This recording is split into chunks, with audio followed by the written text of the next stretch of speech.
আগে স্থানীয় সরকার নির্বাচন বিএনপি কোনোভাবেই মেনে নেবে না বলে মন্তব্য করেছেন বিএনপির আন্তর্জাতিক সম্পর্ক বিষয়ক কমিটির সদস্য ইশফাক হোসেন।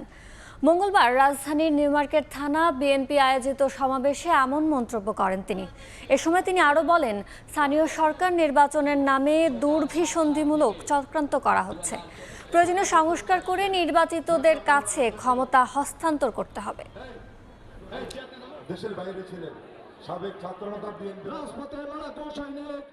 এটা স্পষ্ট বলে দিতে চাই যে বিএনপি এটি কোনোভাবেই মেনে নিবে না। কোনো স্থানীয় সরকার নির্বাচন বাংলাদেশে জাতীয় নির্বাচনের আগে হবে না। স্থানীয় সরকার নির্বাচন একটি চলমান প্রক্রিয়া।